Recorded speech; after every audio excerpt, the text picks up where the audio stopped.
jueves 20.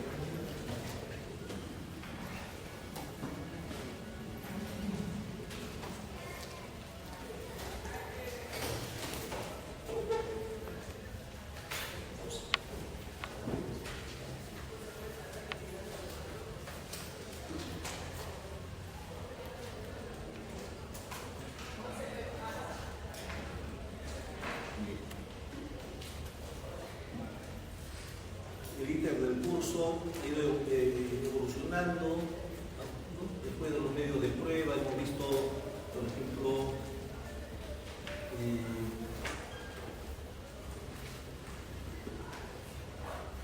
la búsqueda de pruebas y la restricción de derechos.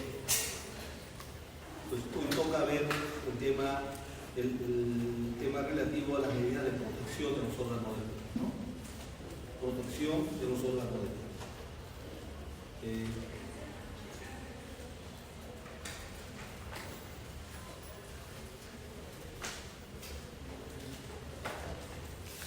¿Qué es lo que entendemos si nos encontramos de un momento a otro frente al tema de protección de los órganos de defensa? ¿A qué nos referimos cuando nos referimos a la protección de los órganos de defensa? A ver, lo primero que le venga a la mente.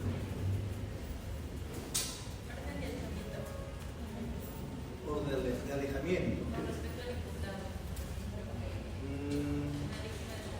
No se le puede hacer.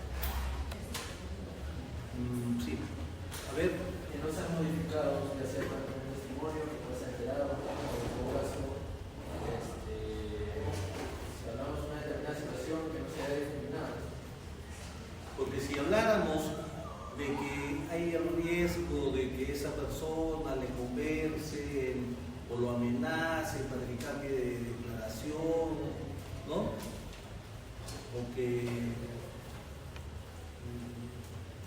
entonces estaría hablando de otra institución que le hemos visto justo en la clase anterior, ¿no? La prueba anticipada.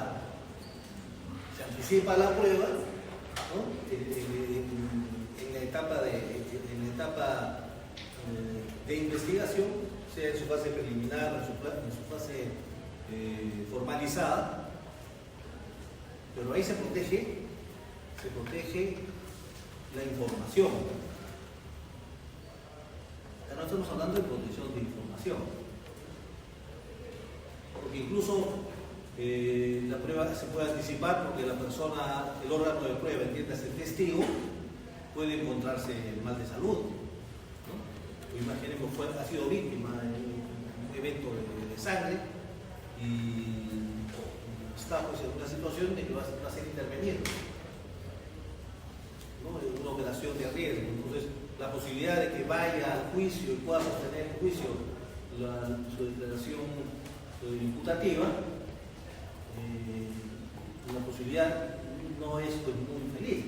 Esto es, de repente no sale de la operación, de repente puede haber complicaciones con la operación, ¿no?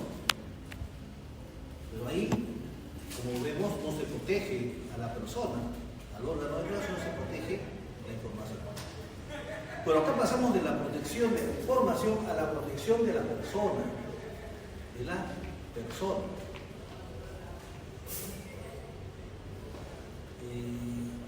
y eso está vinculado básicamente pues a fórmulas de declaración sin que se conozca su identidad, ¿no? sin que pueda ser percibido. Está vinculado también a que se use una clave y no se use el nombre de la persona. Entonces, que no se sepa quién es el que declara.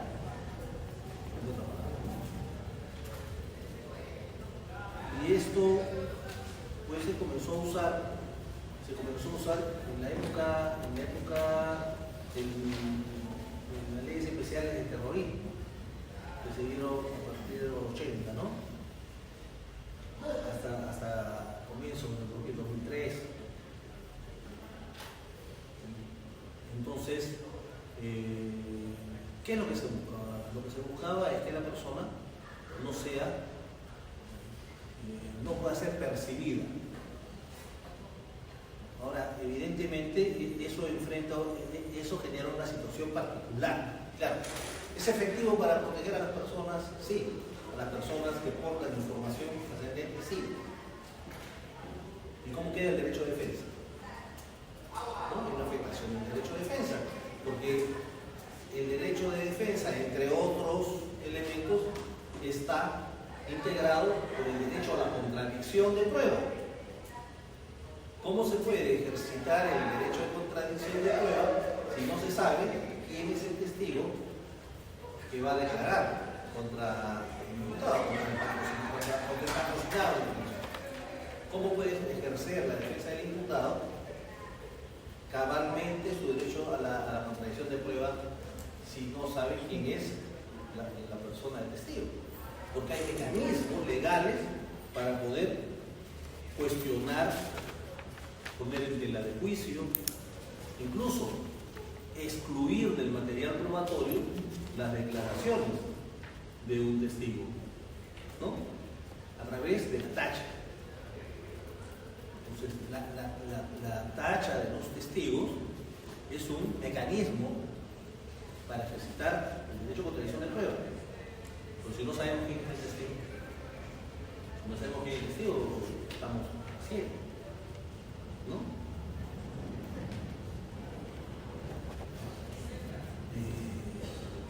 Puede haber muchas razones por las cuales sea necesaria la protección. Esto básicamente está orientado a los procesos que conocen de delitos cometidos por organizaciones, ¿no? Por organizaciones básicas.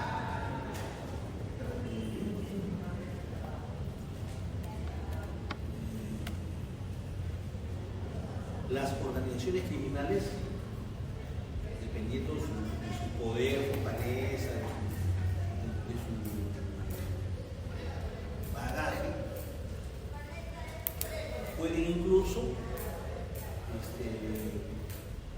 generar inhibiciones mucho más fuertes incluso que las del propio Estado, porque el Estado tiene límites, ¿no? El Estado tiene límites para poder ejercitar coerción en las criminales, ¿no?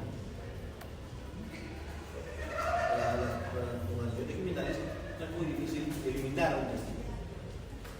Últimamente no se ha visto mucho, pero en el 2002 y el 2008, por ejemplo, un caso de drogas que vinculaban a Aerocontinente, se produjeron hasta 3 muertes de testigos que estaban colaborando, y a mediodía, a una cuadra y media del parque universitario, cruzando hacia el penal entonces estaba ahí el penal de San Jorge, ¿no? A la sala de juzgamiento. El testigo salía, uno de ellos salía ya de declarar y en la puerta fue avaliado. Otro saliendo del penal de Castro Castro también fue avaliado. Entonces, no es que esto parezca pues, un tema de película, no, suele suceder. Ahora, evidentemente esta protección de testigo, de órgano de prueba, no está pensada para los procesos penales convencionales. Evidentemente no está pensada para eso. Como que no está pensado para eso, por ejemplo, estos mecanismos especiales de investigación, ¿no? La mesa controlada, agentes encubiertos, ¿no? Infiltrados, eso no está. Eso está diseñado para otro tipo de criminalidad, ¿no? Para determinado tipo de cosas. Antes estas medidas no se encontraban pues, dentro de la organicidad del código, las encontrábamos en leyes especiales. En el caso del terrorismo las encontrábamos en las leyes especiales que tienen que ver con los famosos arrepentidos, ¿no? La legislación sobre el arrepentimiento terrorista.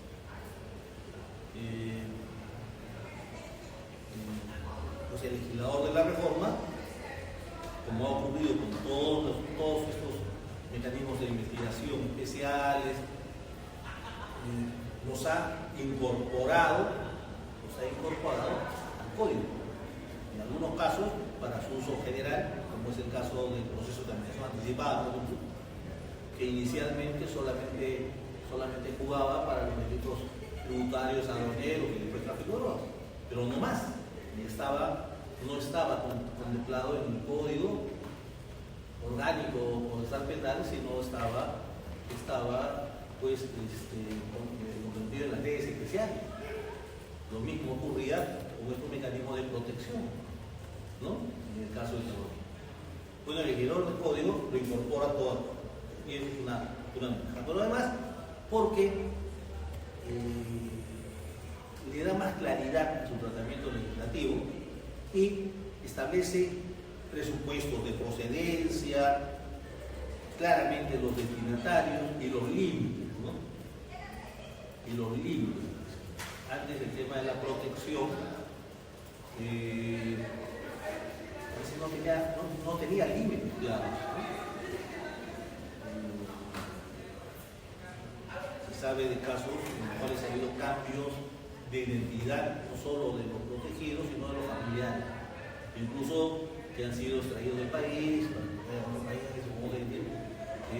eso evidentemente hoy está regulado y no puede haber tratamientos especiales en ese sentido. Entonces hay un principio de legalidad claro, bien limitado, bien delimitado. Hecha esta introducción, pasemos a ver los presupuestos para que procedan estas medidas de protección.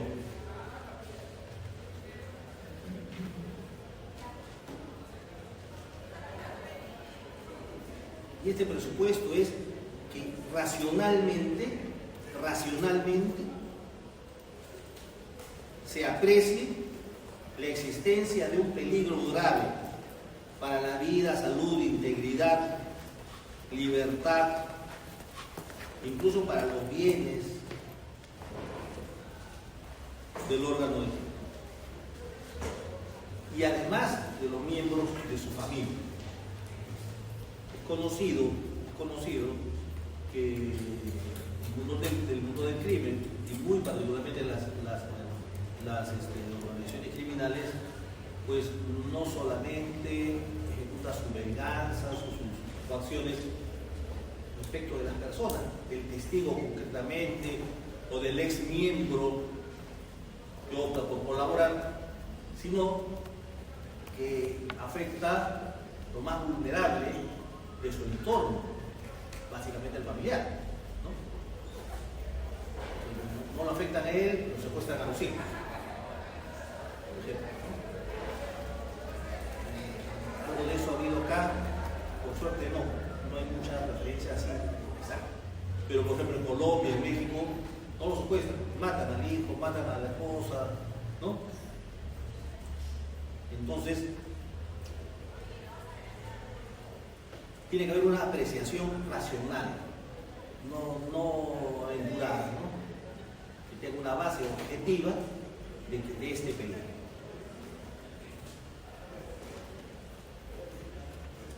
Entonces, eso nos dice que el órgano de prueba, pero además su círculo familiar inmediato, de alguna manera, son los destinatarios de esta protección a través de las medidas legales que vamos a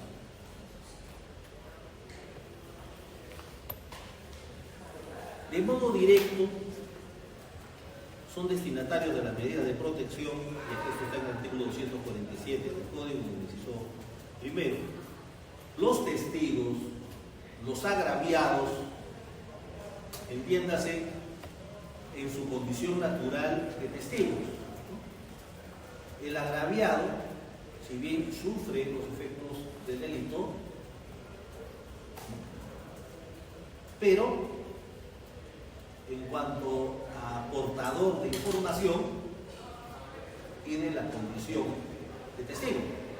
de tal manera que el agraviado declara bajo las reglas del testigo. La declaración del agraviado se ciña a las reglas de la declaración testimonial.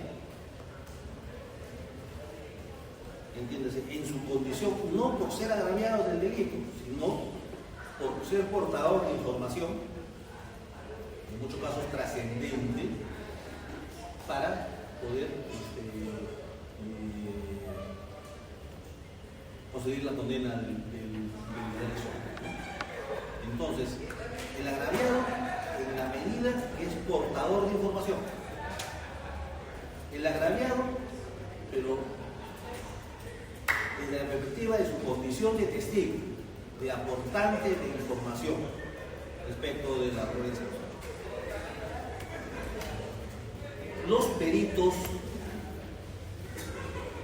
y los colaboradores eficaces.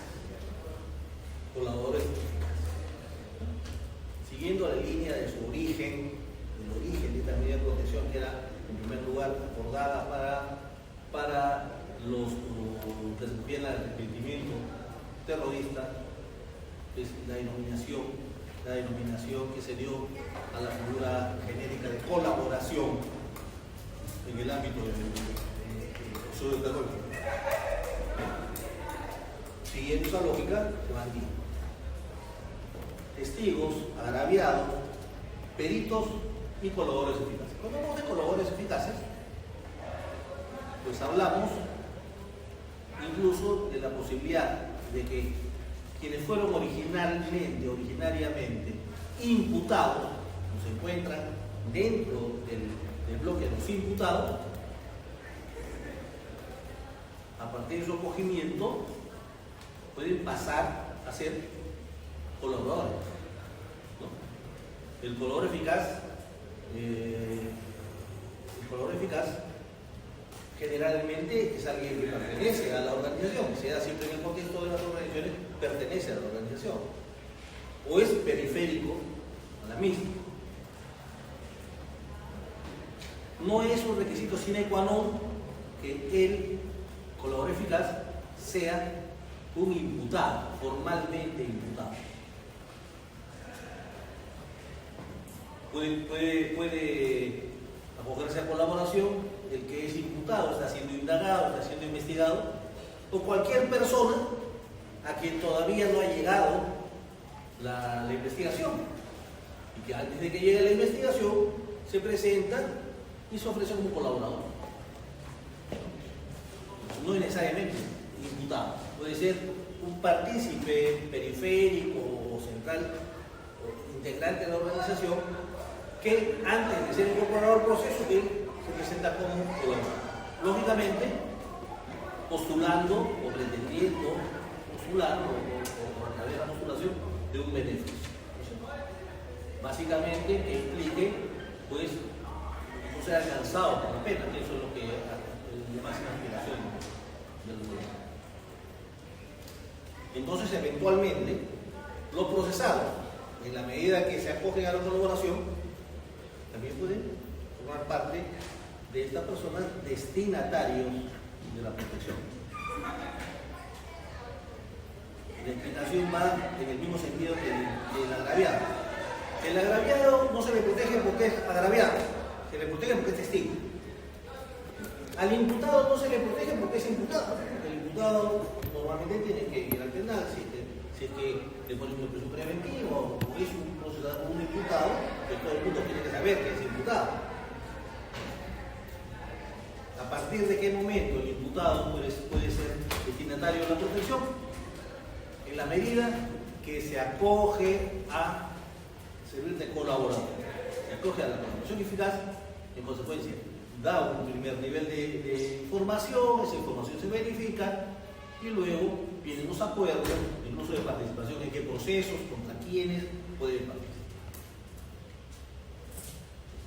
Y hasta ahí seguimos viendo el ámbito de no cualquier proceso, estamos siempre en el ámbito de procesos que de alguna manera implican una criminalidad de organización.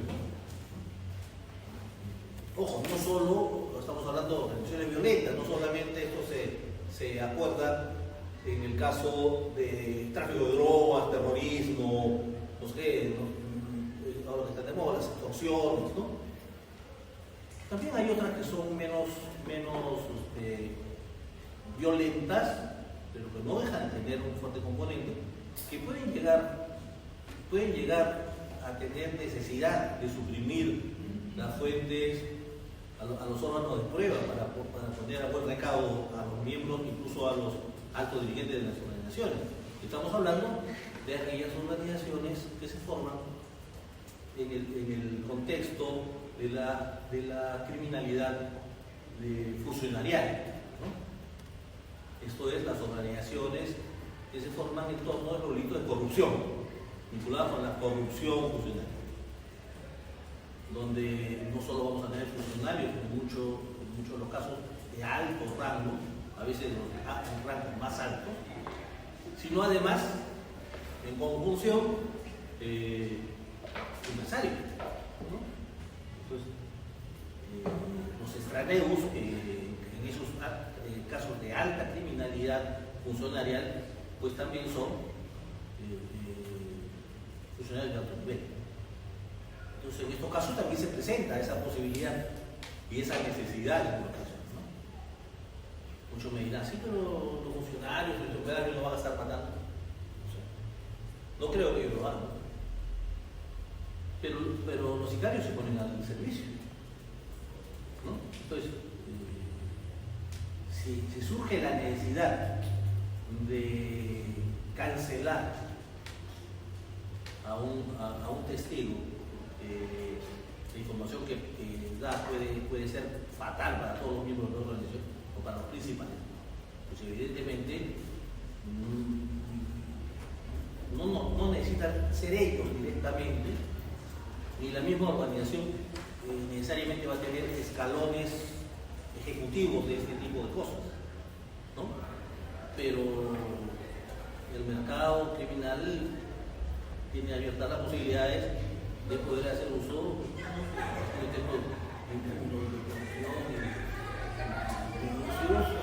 también de tercerización. También a esto, en la libre, ¿no? Personas que se dedican al sicariato y hacer ese tipo de dentro del país, fuera del país. Los casos más notorios de ajuste de cuentas, mataron a un juez hace varios años ya, lo mataron estando con su guardaespaldas, policía de seguridad, la seguridad policial, aprovechando que la seguridad se fue, no sé para qué, y a 2 cuadras de Palacio de Justicia, en un restaurante. Después se supo de que quien había ejecutado esto era un colombiano, y que el colombiano tenía ya su boleto de vuelta. Entonces, cuando el tema se comenzó a mover y comenzaron a hacer las pesquisas, el colombiano ya estaba de repente en el aeropuerto, vino y se fue. Entonces, esos son los niveles, las posibilidades para poder afectar, pues, a los órganos de empleo, ¿no? En esa medida, entonces, se torna necesario.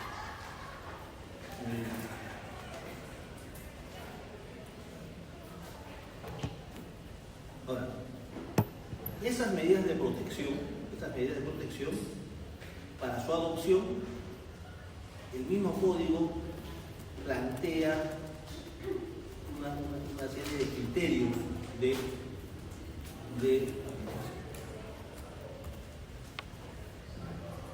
en primer lugar, el criterio de razonabilidad, de proporcionalidad. A mayor peligro, a mayor gravedad del peligro, entiéndase una medida mayor de protección.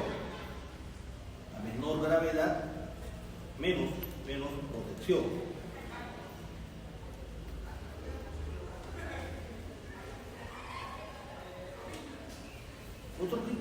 se da en función de la necesidad de la declaración. Necesidad de la declaración. Esto es, cuán necesario es que esa declaración se mantenga en el proceso y se reproduzca en el juicio. Esto tiene que ver, básicamente, con el tema del volumen de la prueba. Entonces, si tenemos 10 testigos que nos van a aportar a la persona del imputado en la escena del crimen, al momento del crimen, si tenemos 10 testigos, ¿será razonable proteger a los 10? Es más, convocar a los 10 al juicio. ¿No? Hay un principio en materia de prueba que se denomina el principio de la interdicción de la prueba superabundante. La prueba se debe racionalizar. Si hay 20 personas, voy a tomar 20 declaraciones en juicio. El fiscal le recibe la declaración a los 20. Escoge a los que están más sólidos, a los que vieron más, a los que tienen más aporte, y propone a ellos como prueba. Entonces, pues, bajo esta perspectiva de necesidad de la declaración, bueno, será pues en la posesión aquellos testigos que aporten la versión más sólida, más inteligente. Porque pueden haber de esas 20 personas que declaran, varios que tengan ámbitos de su declaración que sean dubitativos, no muy consolidados. Entonces, eso no le conviene, o sea, a quien presenta la prueba, ¿no? Entonces, quien presenta el órgano de prueba, quien plantea la prueba para el juicio, debe plantear la mejor versión. Quien importa la mejor versión. Y además,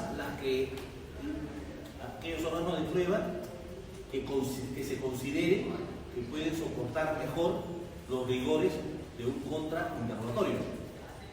Porque una cosa es recibir la declaración en un ámbito sumarial, donde si bien puede darse la posibilidad de contradicción, esta es mediatizada, y otra cosa es hacer la declaración en un juicio público y en un contexto de una amplia contradicción.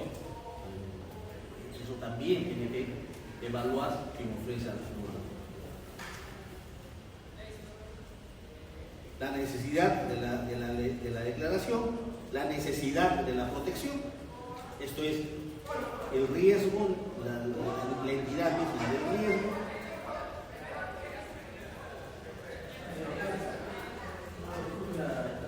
No.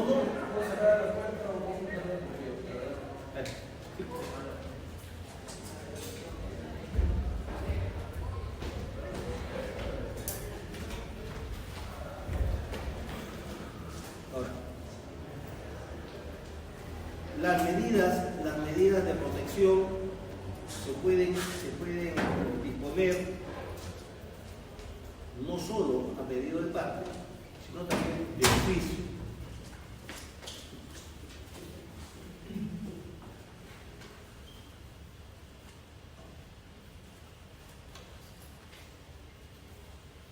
En este ámbito de las medidas de protección rigen los criterios de variabilidad y revocatoriedad.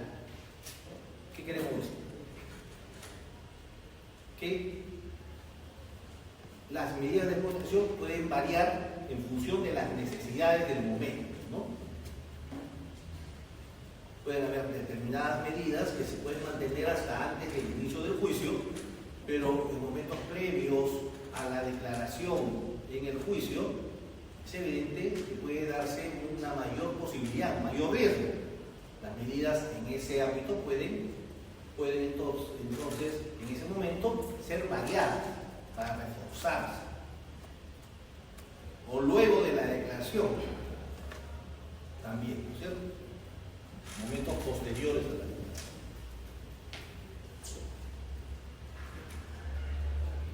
Las medidas también pueden revocarse.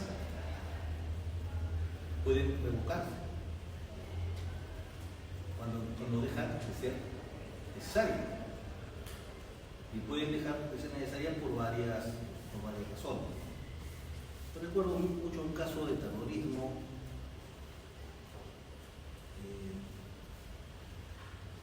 Había un colaborador eficaz, estábamos en el penal de Castro y entre la puerta por donde entraban los testigos hasta el cubil, que había un humilde cubículo que tenía un distorsionador de luz y además tenía un vidrio tipo espejo en el cual el testigo que estaba adentro podía reconocer a todos, pero desde afuera no se podía ver. La voz y el cubículo tenía un distorsionador de voz. Pero entre la puerta que quedaba justo al costado de donde estaban los magistrados, al cubículo, pues mediaban una distancia como de la pared del primer muro. Y estaba toda la barra de los abogados, de los procesados, y todos estaban pendientes de quién era. Entonces no había forma de poder pasar. O sea, teníamos seguridad mejor que hacer con nosotros. Formamos la posibilidad de hacer una barra, una barrera hasta el lugar y algunos asistentes, los más altos. Y yo me acuerdo que yo tenía una casaca. Me ponía mi camisa y me ponía una casaca. La casaca fue una casaca grande. Y le pusieron la casaca a mí al joven y nos habían comprado pan, la bolsa de pan de papel, le habían hecho 2 huecos y me puso. Realmente era gracioso como pasaba el señor, porque no era muy alto. Lo más gracioso es que no era muy alto. De tal manera que mi casaca de alguna manera hasta la arrastraba, como si fuera un saco y con su bolsa con. El hecho que pasó, entró, comenzó a declarar y apenas le hacen 2 o 3 preguntas, le hace el fiscal. Uno de los procesados le dice: tú eres tal, de frente. Ya sé, tú eres tal. Le dice: tú eres tal, ¿sabes por qué?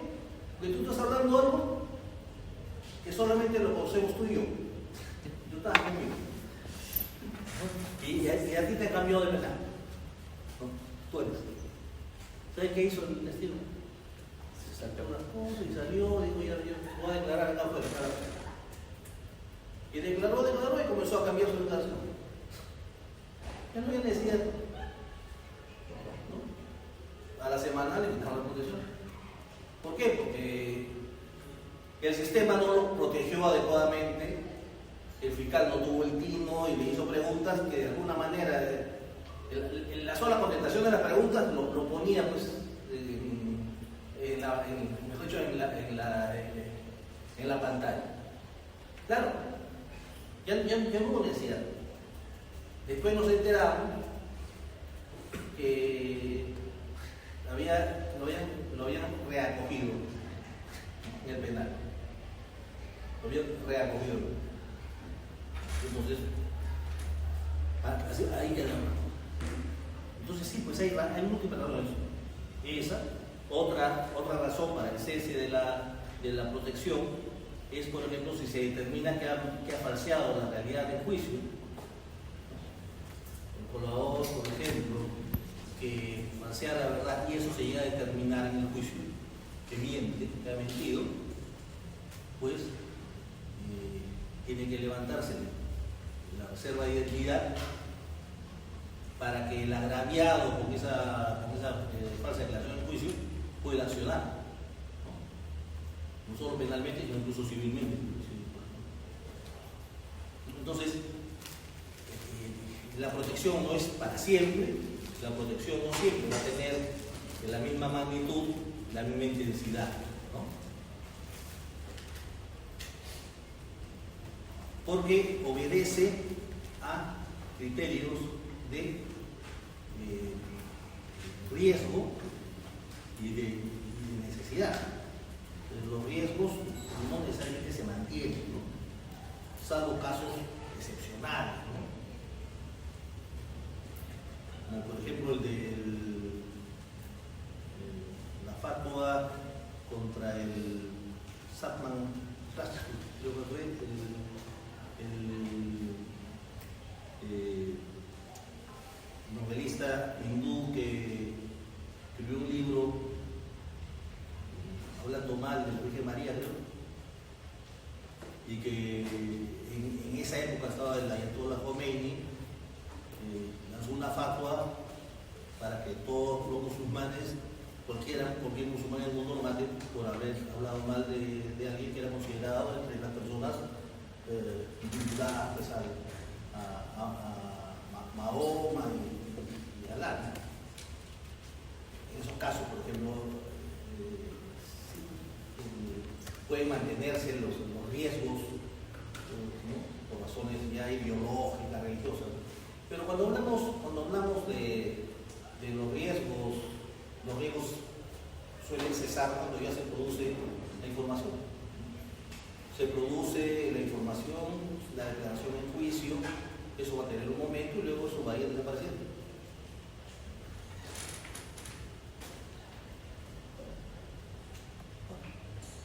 ¿Cuáles son las medidas generales de protección establecidas en la ley? La protección policial, que es el grado menor de protección. Entonces que haya una protección, que puede ser una protección no muy visible, por ejemplo que haya rondas periódicas por el domicilio de la persona, y esto puede incluso llegar a una discreta protección policial permanente en la casa, en la puerta.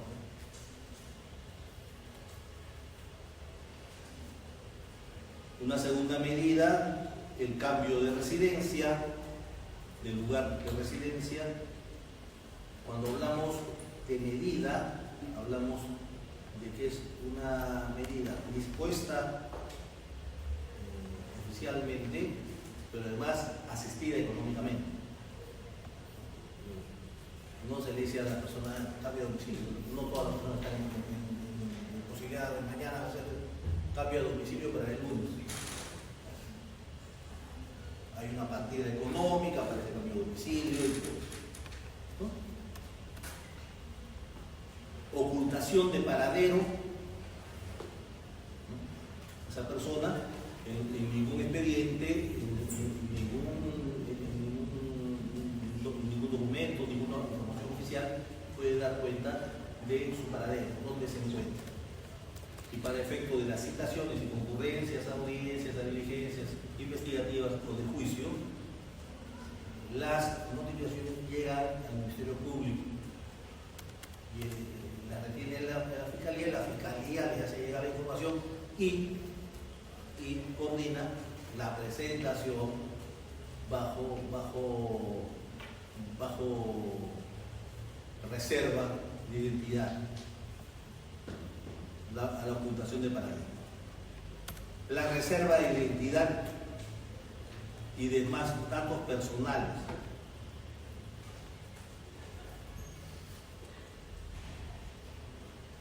No basta con que no aparezca el nombre y apellido, ningún dato vinculado con su identidad, domicilio, fecha de nacimiento, nombre de los padres, ninguna información.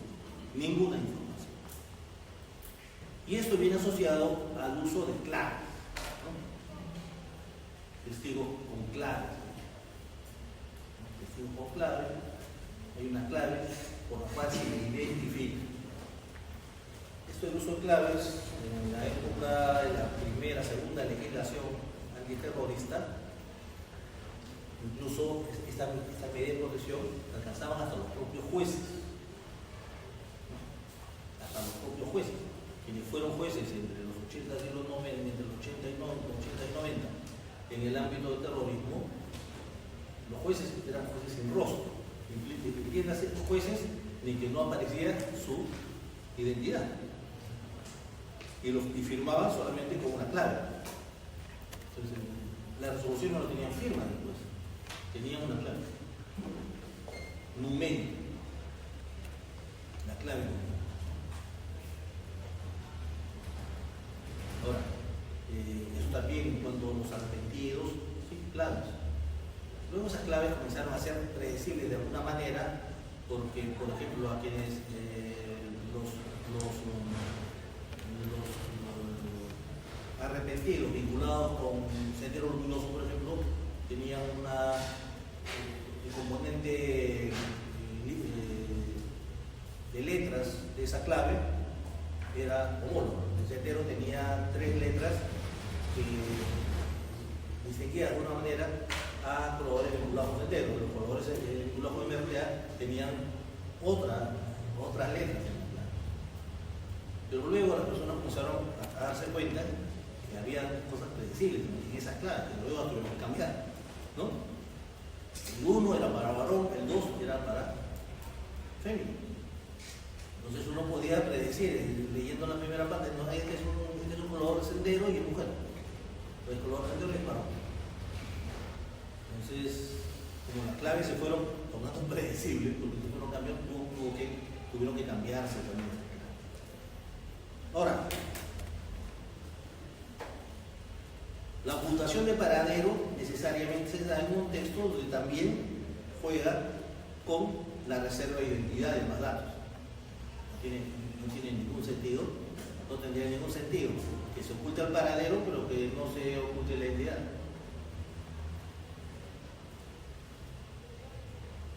Ahora, el uso de procedimientos que imposibiliten su identificación visual y de voz.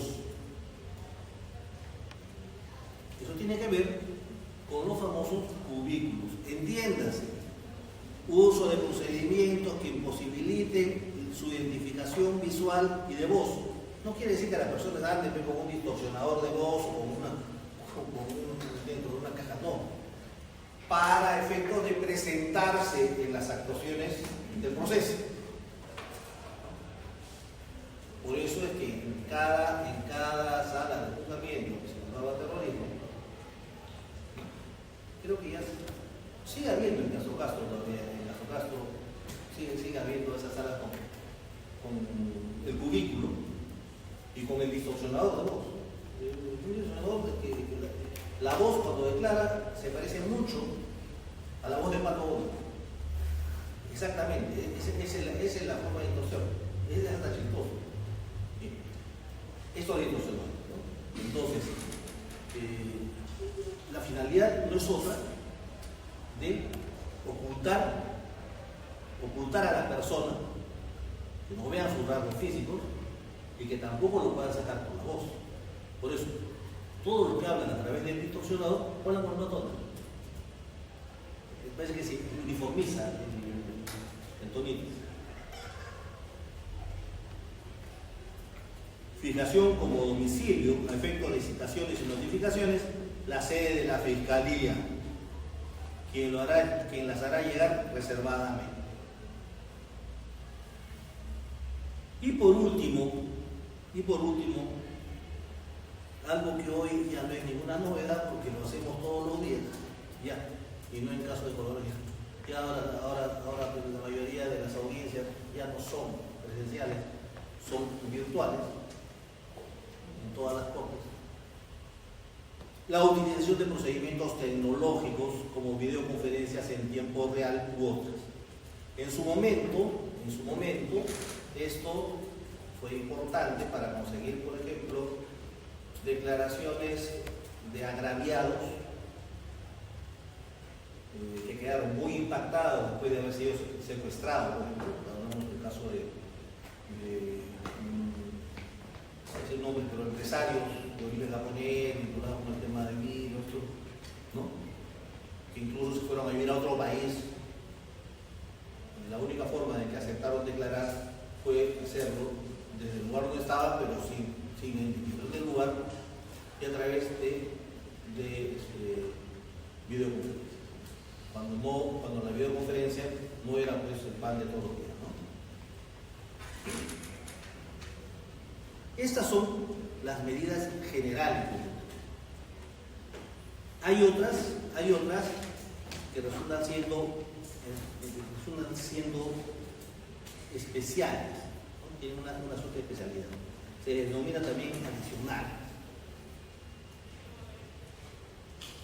Entre ellas tenemos la obligación de la Fiscalía y de la Policía de evitar que se le tomen fotografías, videos, dibujos o cualquier otro mecanismo de perennización vinculado con la identificación.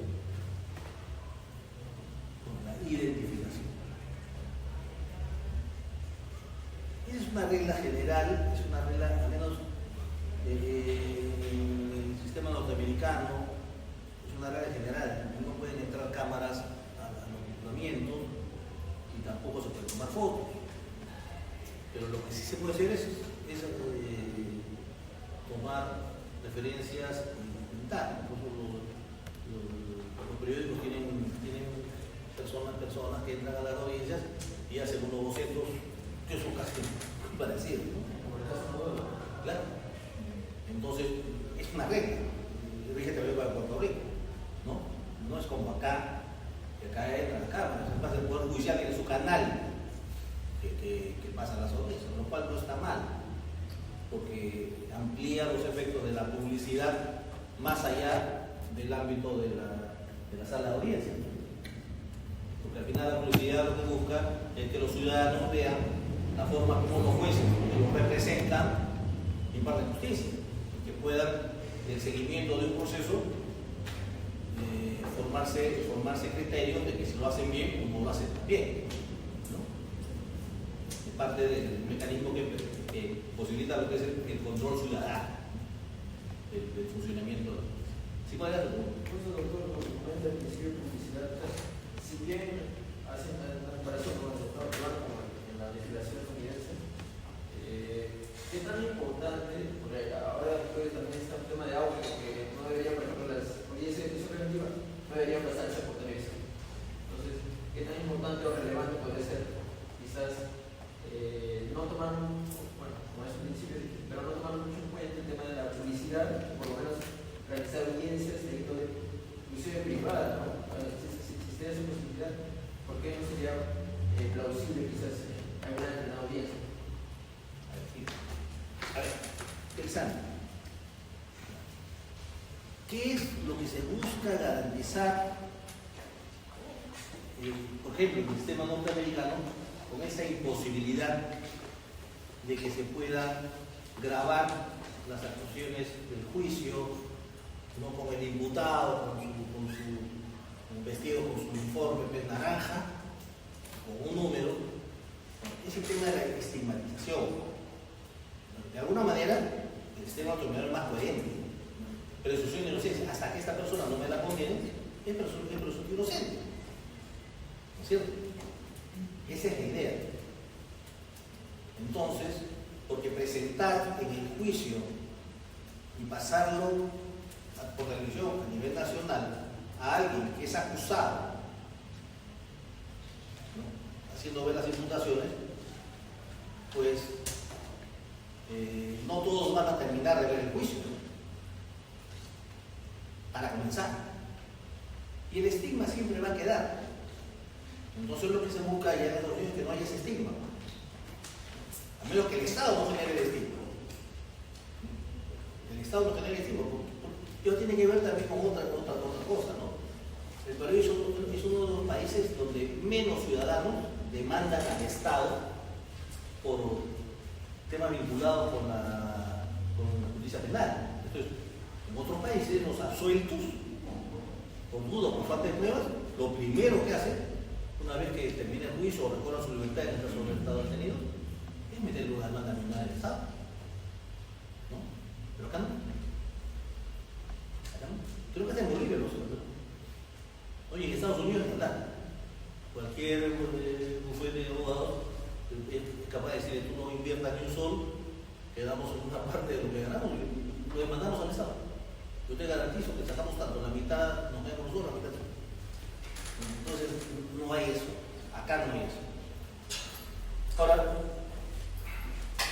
la publicidad en las prisiones preventivas es absurda.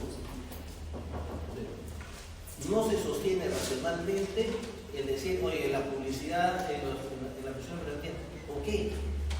En primer lugar, no solo por el hecho de que es un presunto inocente, la investigación es reservada. Todos no pueden conocer cómo avanza una investigación.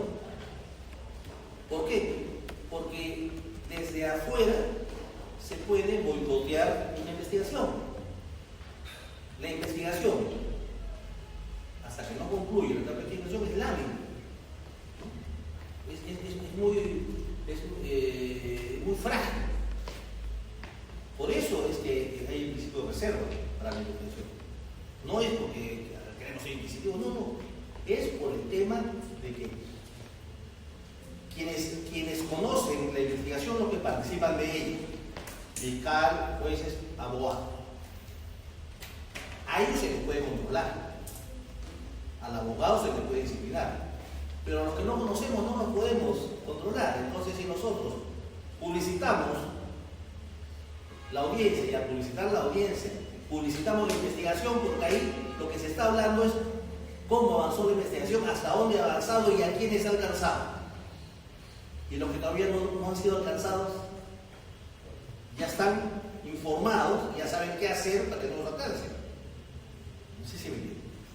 No tiene ningún sentido. No tiene ningún sentido el tema de publicitar las audiencias de prisión preventiva y todas las cuestiones interlocutorias de la investigación. No tiene ningún sentido. Del juzgamiento todavía sí, porque es el acto final. Y el pueblo está interesado en saber cómo es que se realiza un juicio y si el resultado final del juicio es, para la redundancia, justo o no justo. Si sus jueces hacen bien, no hacen bien el trabajo. Pero cuando hablamos de prisión preventiva, estamos hablando de un tema que no tiene ningún tipo de relevancia que tenga que ver con un control ciudadano. Por el contrario, se pone innecesariamente en peligro la investigación. Y en segundo lugar, se estigmatiza absurdamente a la ciudadana, porque la prisión preventiva se debate al inicio de la investigación. Esto es, esa investigación puede concluir y al concluir puede haber un sobreseimiento. En el caso del juicio oral, ya ha habido una acusación, es decir, que esto ha ido a más. Ya hay de alguna manera una pretensión seria del Estado para punir. En el caso del inicio de la investigación, no. Eso puede ser sobreseído luego. Puede ser sobreseído luego. ¿No? Ahí presenta unos frentes, pues, ¿no? Les decía, ¿no? De las medidas especiales. Esto es prohibir que se tomen las fotografías. Facilitación de vehículos adecuados, ambientes reservados, custodia de vida durante su participación en diligencias. La persona del testigo protegido, el colaborador protegido, el perito protegido, pues debe, aparte del mecanismo de reserva, en el momento de llegar a la sede judicial y salir de la sede judicial, no tiene que hacer por reserva, ¿no? Con mecanismos que eviten su identificación, pero además con vehículo oficial, con resguardo policial, para que eviten que la puerta sufra un disparo, ¿no? Por ejemplo. Y esas son las medidas complementarias. Ahora, muy excepcionalmente,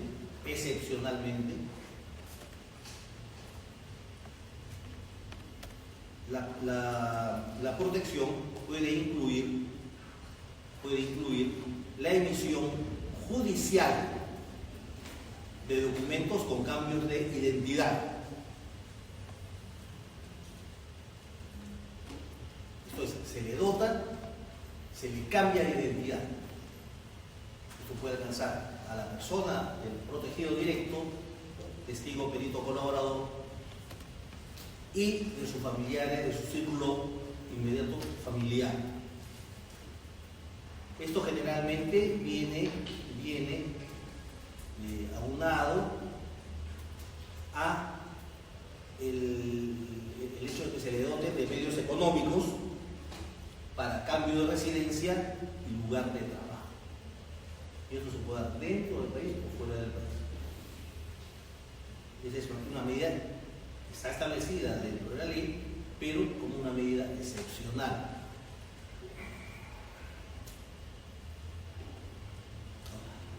Estos programas de protección, y básicamente los que tienen que ver, aquellos mecanismos de protección que tienen que ver con una erogación de dinero por parte del Estado,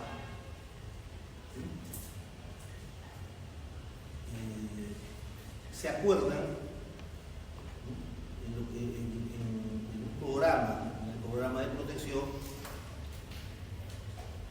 integrada por el Poder Ejecutivo, de Justicia, Ministerio Público y el Consejo Ejecutivo del Poder Judicial. Estos dos últimos van a ser quienes van a presentar los informes, ¿no? a plantear los informes.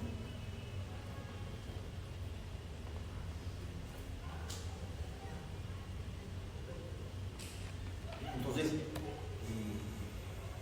por ejemplo, lo vinculado con la protección policial, lo vinculado con el cambio de documentos, de identidad, el cambio de residencia dentro o fuera del país, ¿no? El hecho de ubicarnos en una función laboral. Todos estos mecanismos implican un aporte de dinero que a veces es periódico, y esto se acuerda pues en este ámbito donde la decisión y el dinero va a venir por parte del Poder Ejecutivo, pero previos informes, según sea el caso, de la Fiscalía de la Nación y del Consejo Ejecutivo del Poder Judicial.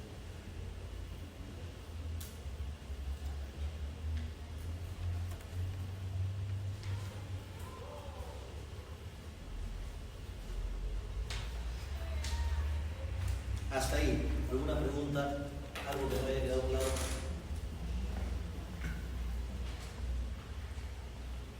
¿Algo que no ha quedado claro?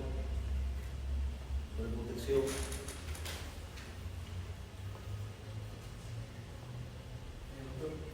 Respecto al punto de la variabilidad, supongo que dependiendo de las necesidades del momento y de las circunstancias, imagino también de si fue el testigo. ¿En qué situaciones, supongamos que en un principio inmediatamente se haya considerado a un testigo que es necesario su culpabilidad de estas medidas, ¿no? ¿Y en qué circunstancias quizás eso puede cambiar o puede variar? O sea, ¿cómo es que pasa de si ser apto o de la opción de imponer esas medidas a que ya no sea necesario? Como ejemplo quizás. A ver, como le dije, ¿no? En el caso del testigo que por sí mismo revela su identidad, el caso que le conté del colaborador, el caso de Perú, que cuando el otro dice, no, ya siento de estar, sí soy, no, en ese caso ya, ¿qué sentido tiene que le guardemos la identidad si él mismo ha levantado su? Claro, pero además comenzó a cambiar toda la información que dio para efecto de congraciarse con la organización. De hecho, fue reacogido. Claro, pero en todo caso, se supone ya que haría evaluable, si ya claro. La notificación de... Ahí cesaría, pero puede haber, justamente entramos a eso, al régimen de paralelo, ¿no? Bueno, el régimen de protección se puede mantener, se puede variar, se puede suprimir. Se pueden suprimir todas las medidas o se pueden suprimir solo algunas. En todo caso, antes del juicio, obligatoriamente tiene que haber un pronunciamiento sobre cuáles de las medidas de protección se van a mantener.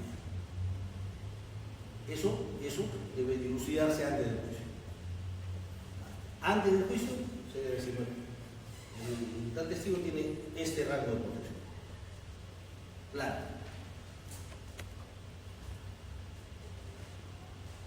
Ahora, cualquiera de las partes en el juicio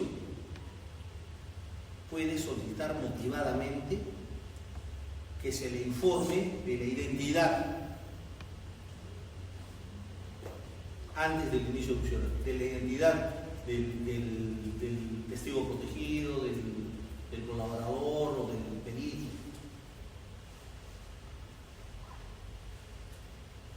¿No?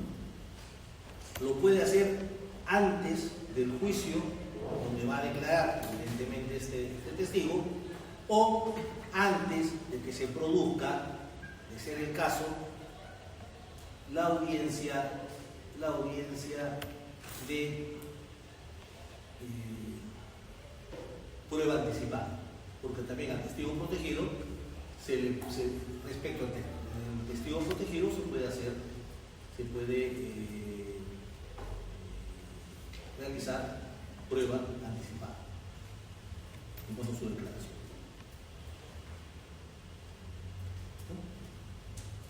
¿Cuál es el argumento básico para esta solicitud que fuera absolutamente indispensable para el ejercicio del derecho de defensa?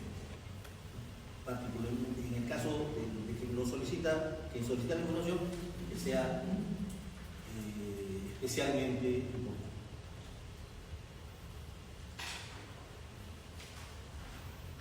Ahora, en el caso de estimarse el pedido, ojo, solo la identidad, ¿no? Es decir, este testigo se llama Juan Pérez González. Nada más. Si se accede al pedido, por una razón necesaria para el pedido de defensa, se les da la información, pero se mantienen las demás medidas. Todas las otras medidas se mantienen.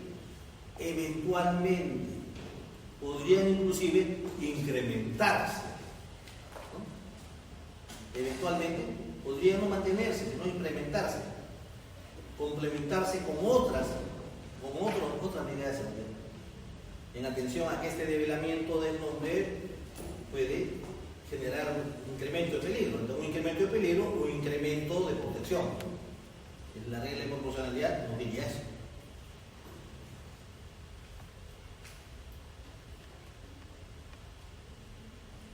Ahora, dentro del tercer día de que se revela el nombre, se pueden ofrecer nuevas pruebas para cuestionar al testigo. Esto también es razonable, ¿no? Entonces, durante todo el proceso no ha sabido quién era el testigo incriminador. Hace pedido antes de la audiencia, ¿no? O antes de que se configure la prueba anticipada, y acceden al pedido y le dan el nombre. Tiene hasta 3 días después de ese momento para poder ofrecer pruebas para cuestionar la declaración, para cuestionar al testigo. Y no tiene sentido, porque ¿de qué serviría darle el nombre si luego no le abrimos la posibilidad de que pueda probar o que pueda presentar evidencia que permita sostener una tacha contra el testigo? Lo que eventualmente podría sacar del acervo probatorio la versión de este testigo incriminado. Tiene sentido. Una vez que se devela la información, la parte que recibió la información tiene 3 días, y en los 3 días puede ofrecer prueba cuando ya los plazos hayan vencido, prueba a efecto de cuestionar la declaración del testigo.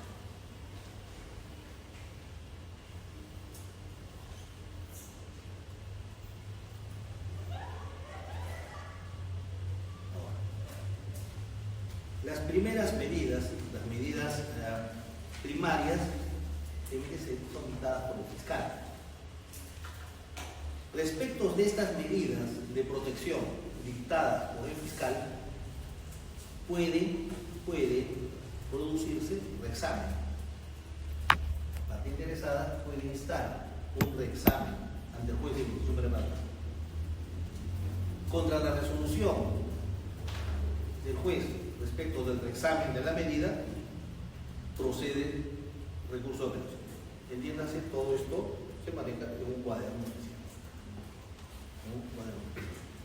No dentro del es una carpeta aparte.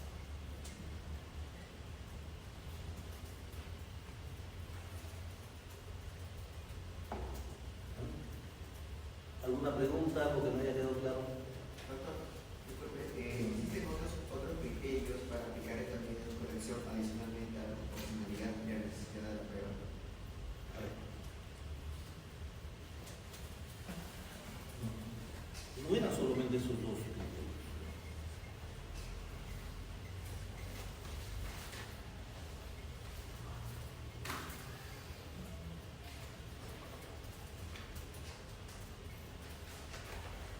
La proporcionalidad sí, la necesidad de protección, básicamente. La necesidad de la protección. La necesidad de la declaración. La necesidad de la declaración. Son solamente tres criterios, ¿verdad? Proporcionalidad, otro le denomina también razonabilidad. La necesidad de la declaración, que tiene que ver vinculado con la prueba superabundante. Entonces, el fiscal no puede pretender de oficio darle protección a 20 personas que sitúan al diputado en el lugar, ¿no? Cuando muy bien podría conseguir el mismo efecto simplemente con 5 personas o 4. Puede coger de las 20 los 4 mejores testimonios y eso es suficiente. Entonces no es necesario que hayan 20. Suficientemente podría ser de 3 a 5 personas, ¿no? Un rango razonable. Ahora, eso respecto a la necesidad de declaración y la necesidad de protección. La necesidad de protección tiene que ver básicamente con la apreciación de un peligro grave para la vida, para la salud, para la integridad personal, para la familia y para incluso los bienes del órgano.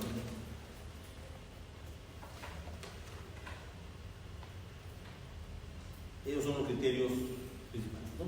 Proporcionalidad, necesidad de declaración, necesidad de protección. En función de eso, la medida se puede dictar de oficio o a petición de parte. Y el régimen de esa protección se rige por criterios de variabilidad. Esos criterios de variabilidad tienen que ver con criterios con básicamente con el tema de la necesidad. Lo que deja de ser necesario, de repente se puede cesar. Y dependiendo de cómo va evolucionando el proceso, si hay nuevos riesgos adicionales a los inicialmente apreciados, pues evidentemente la protección se puede endurecer, ¿no? Tornarse más efectiva, ¿no? Puede pasar lo contrario también, ¿no? Dejar de proteger, dejar algunas medidas fuera, cambiarlas o también cesarlas, es otra posibilidad.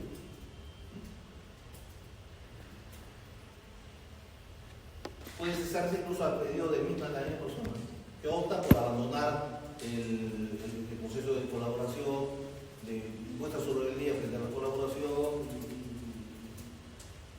y de alguna manera pues se amista con la organización. Y eso ocurrió incluso de alguna manera. Yo hice un trabajito para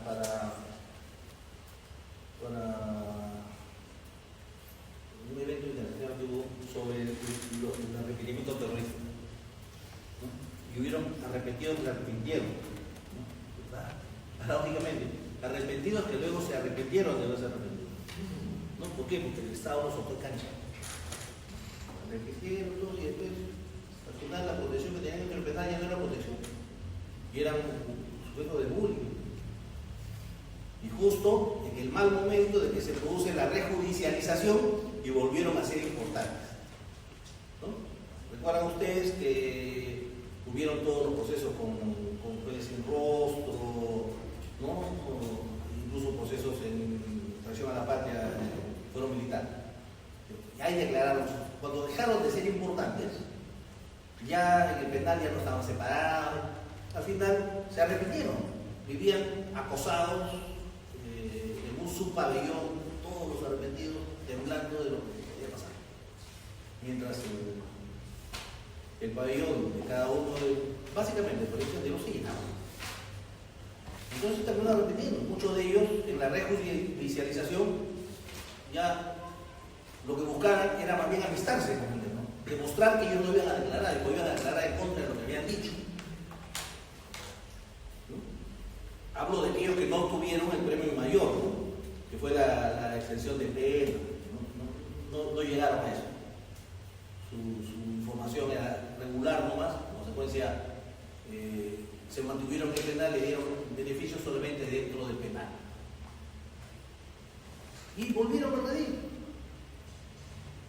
Y la organización terrorista se jactaba de eso.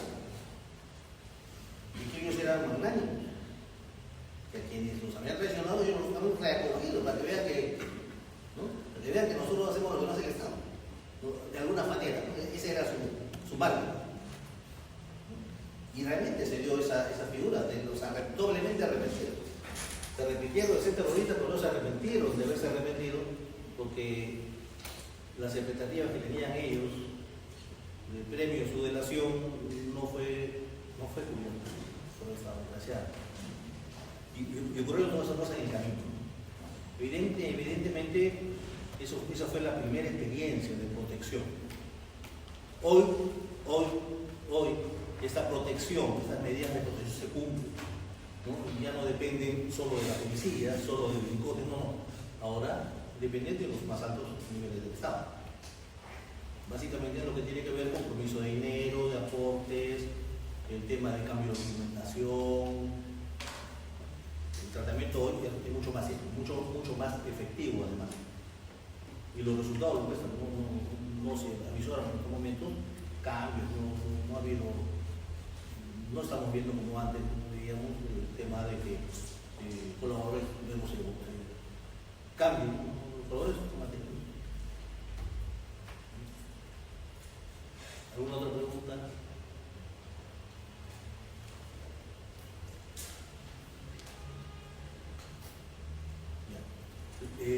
La próxima semana, indefectiblemente el examen, va a entrar todo lo que hemos hecho. No va a entrar nada de que no hayamos hablado más. De repente hay una preguntita del tema de prueba 20 preguntas.